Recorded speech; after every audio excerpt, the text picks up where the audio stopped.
Yeah, I know it looks like I'm not really doing anything, and actually I'm not, but I am demonstrating to you this kind of modular shelf approach and the various doodads I have here to speed up and simplify reloading with a single stage press. And this would apply to pretty much any single stage press. And the key components are this this little tray right here, which comes off, and this came from the good folks at Bed Bath & Beyond. Costs $5. It's made by Made Smart, and the key to it is that it has a lip right here, and that lip just flops right onto that little piece of angle material. That's the other thing. This angle piece, you can pick it up at Home Depot or Lowe's or probably Walmart or any hardware store, and it's perforated steel angle, and I think it's about 1.5 inches. No, yeah, and the holes really don't matter so much, and I just mounted it on here, and you buy it in various lengths and then cut it to fit. And if you've got a tray that has a lip on it, there you go, you can put it right there. The other thing is the this back is the catch bucket, so when you knock your case off, it's got somewhere to go. This is nothing more than the half of the RCBS, make a little noise, the RCBS media separator. You know, it's got a little tumble thing and all. This is the bottom half, and it's made to fit nicely onto a 5-gallon bucket.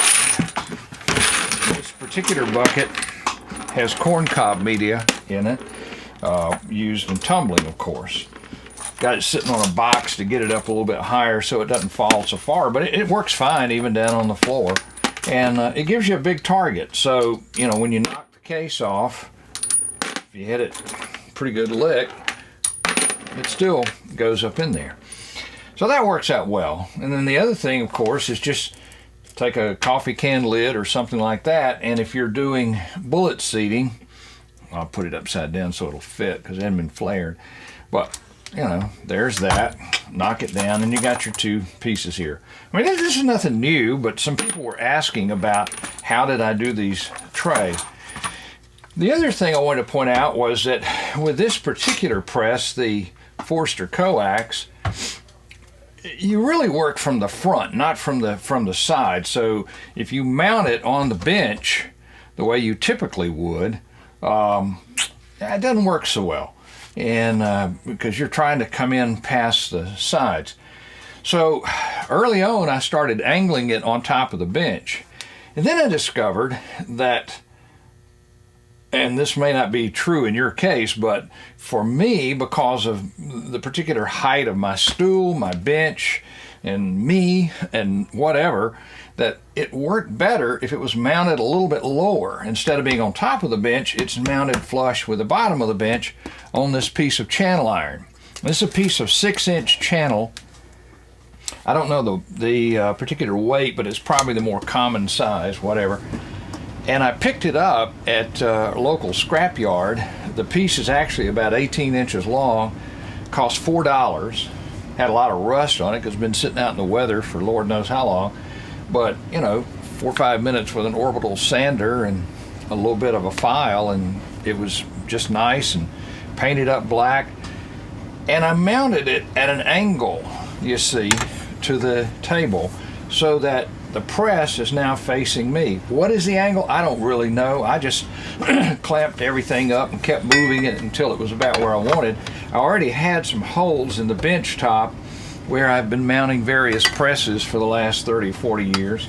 And I just used 3, actually 4 of those holes and just transferred down in, you know, it was clamped up, went in there and touched it with a drill bit and then put it in my drill press. You don't want to drill this with a hand drill, believe me. It's too thick. But you can do it. It's just, you know, a lot of work. And then mounted the press right where it was. I'll probably do some other presses this way. I think the new RCBS Summit press might work very well working directly from the front. Some other presses that might benefit from it would be like this Redding press over here to the side, which that Ultramag, I think it's called. Great press, but you kind of can't come in from the side because like with the coax, you've got these operating arms that come down and get in your way. So you may discover a number of presses will benefit from being mounted at a severe angle, actually, to the press. But anyway, it's just right there, and that's the name of that tune. Thanks for watching.